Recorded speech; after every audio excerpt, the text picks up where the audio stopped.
Meus amigos, na política, às vezes nós temos algumas gratas surpresas, principalmente se tratando do judiciário brasileiro, né? Como foi o caso agora em relação ao ex-presidente Bolsonaro. A justiça brasileira nos surpreendeu positivamente, acreditem se quiser. Bom, nós sabemos que a esquerda em peso impetrou com várias ações contra o presidente Bolsonaro que visava não só torná-lo inelegível, mas também condenação por danos morais, por aquilo, por isso, multas e por aí vai, né? Encheram ele de processos e tudo mais. Pois bem, 4 desses processos foram parar no STF e posteriormente remetidos à Justiça Federal. E aí, meus amigos, é motivo para comemoração, porque na Justiça Federal nós temos ali juízes concursados, juízes de carreira, que em sua grande maioria, se não totalidade, tomam decisões técnicas de acordo com a lei, de acordo com a Constituição, de acordo com os ditames legais, né? Não que outras esferas não façam isso, né? Não estou dizendo isso, pelo amor de Deus, olha só. Antes, no STF, 4 processos de Bolsonaro que agora estão na Justiça Federal são arquivados. Então, uma excelente notícia aí para o presidente Bolsonaro, que recentemente disse que voltar à presidência da República era uma questão de missão, né?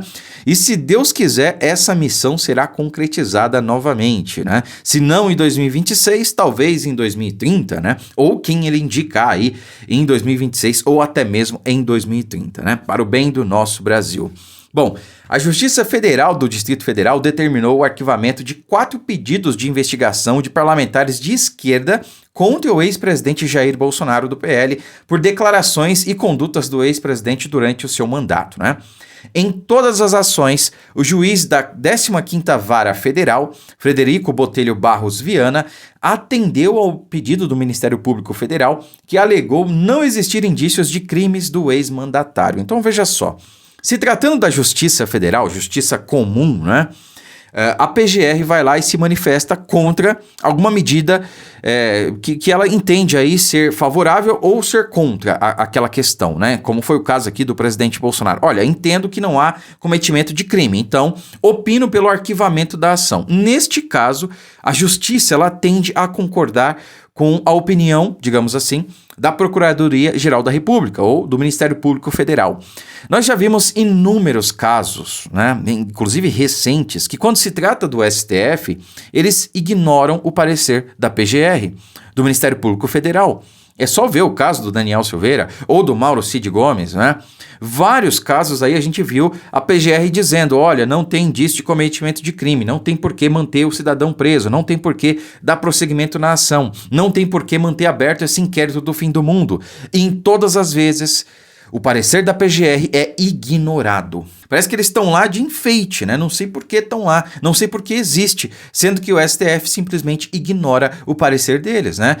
O Ministério Público Federal é quem detém a ação penal, é quem opina se dá prosseguimento na ação ou não. E o juiz normalmente tem que seguir ali a opinião do Ministério Público. Não é o que vem acontecendo na mais alta corte do país, né? Da esfera do judiciário. Mas, graças a Deus, na esfera federal, né? Na justiça comum, isso vem acontecendo. Bom, inicialmente, as solicitações de investigação tinham sido apresentadas ao Supremo Tribunal Federal, ainda quando Bolsonaro era presidente da República. Após deixar o cargo, com a perda do foro privilegiado, os casos foram encaminhados à primeira instância da Justiça Federal. E na época, não sei se todo mundo vai se lembrar, né? Quem acompanha o canal aqui provavelmente vai. Eu comemorei essa decisão, eu vibrei, eu falei para vocês, gente, vai para a Justiça Comum.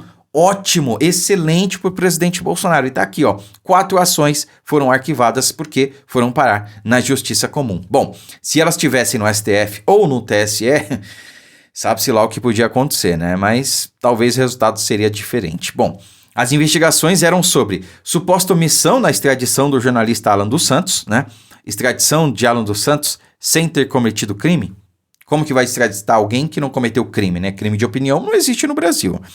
Críticas ao ministro do STF e presidente do TSE, Alexandre de Moraes, Não está escrito no nosso Código Penal, em nenhum lugar, que criticar o ministro Alexandre de Moraes é crime, né? Então, não sei por que abriu inquérito, não tem indício de cometimento de crime, por isso a PGR se manifestou contra, né?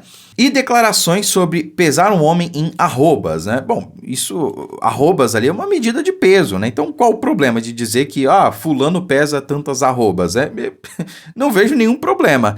O próprio cidadão, que foi usado como exemplo pelo presidente Bolsonaro, representou o presidente Bolsonaro por isso? Não, né? Então, cadê o crime aí? Né? Não tem, né? Enfim, graças a Deus aí, mais 4 ações contra o presidente arquivadas, dessa vez por estarem aí na justiça comum. E eu sou favorável, repito aqui para vocês, como já falei em outras ocasiões, de se acabar com o foro privilegiado no Brasil. Se acabar o foro privilegiado, olha, metade dos problemas do Brasil, talvez até mais, sejam resolvidos da noite pro dia. Assim, né? Porque nós sabemos, quem é que julga, por exemplo, ministros do STF? Quem é que pode tomar ações contra ministros do STF? Dentro da lei, dentro da Constituição. São os senadores. E quem é que pode tomar ações contra os senadores? Ministros do STF. É aquela coisa, um julga o outro e o outro julga um. Eu julgo você e você me julga. Então, a gente entra num acordo ali, né, meu amigo? Você não mexe comigo, eu não mexo com você. Aquela coisa, né? Então, realmente o sistema foi feito para não dar certo. Enquanto os senadores julgarem ministros do STF e vice-versa, um não vai julgar o outro, a coisa não vai andar. Entendeu? É por isso que a coisa chegou no nível que tá. Essa escalada autoritária aí de todos os lados, como eu falei no último vídeo, aconteceu, lamentavelmente. Então, acaba com o foro privilegiado, acaba com essa palhaçada que vem acontecendo no Brasil. Né? Políticos aí que têm o rabo preso não vão mais se preocupar com certas questões, né? Claro que a gente tem parcela de culpa nisso, né? Porque se os políticos que estão lá têm rabo preso, né, têm o passado obscuro, são corruptos e tudo mais, é culpa nossa. Aí a gente tem que fazer meia culpa. É culpa nossa, sim, tá? A gente está melhorando sim, ano a ano, né? 2018 melhorou bastante em relação a 2014, 2022 melhorou muito em relação a 2018 e a tendência em 2026 é melhorar mais ainda, né? Mas a gente tem parcela de culpa nesse cartório sim, tá? A gente tem que realmente fazer essa meia culpa aí. Agora, é interessante ver que a esquerda não tem um sucessor, digamos assim. Porque, olha, a direita não está preocupada se Bolsonaro vai concorrer em 2026 ou não. Claro que Bolsonaro, a gente gostaria de vê-lo novamente na presidência da República, né? Ele merece estar lá e o povo quer.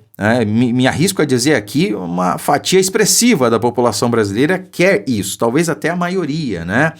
Mas a gente tem aí sucessores. Nós temos aí a ex-primeira-dama Michele Bolsonaro, o próprio Tarcísio, seja Romeu Zema, tá se falando agora no nome da Tereza Cristina, ex-ministra do presidente Bolsonaro e senadora da República, né? Fez um excelente trabalho no Ministério da Agricultura. Então, assim, a gente tem sucessores, a gente tem nomes, porque o presidente Bolsonaro alçou essas pessoas a essa posição. O que a esquerda tem? A esquerda tem o Lula, não tem mais nada. E um dia, não só ele, como todos nós, vamos partir dessa terra. E o que vai acontecer com o PT nesse dia? Quando o Lula não estiver mais entre nós, né? Porque isso vai acontecer algum dia, tá? Não vão deturpar minhas palavras, dizer que eu quero que ele morra, pelo amor de Deus, tá?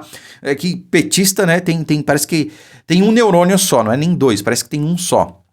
Mas a questão é, o que a esquerda vai fazer sem o Lula, quando esse dia chegar? Eles não têm sucessor, né? Quer dizer, o poste, o Haddad, vai suceder o Lula. A gente sabe que a gente já viu esse filme antes. O cara não ganha em São Paulo, vai ganhar no Brasil? Não vai. Agora, o que a direita faz sem Bolsonaro? Bom, a gente tem vários outros nomes, né? A gente tem opções. E o presidente Bolsonaro tá aí. E se Deus quiser, vai permanecer por muitos anos mais, né? E vai, quem sabe, voltar à presidência, seja em 2030, seja depois, enfim. De qualquer maneira, nós temos muito mais aí com que ter esperança do que a esquerda tem, né? Para o bem do nosso país, porque, lamentavelmente, a maior parte das pessoas que estão na esquerda estão aqui, ó, porque não conseguem enxergar para os lados, né? Só aquela visão de cabresto mesmo, não enxergam a realidade, não enxergam, mesmo que ela bata a porta. Essa é que é a questão. Curta, comente, compartilhe o vídeo, fiquem com Deus e até a próxima.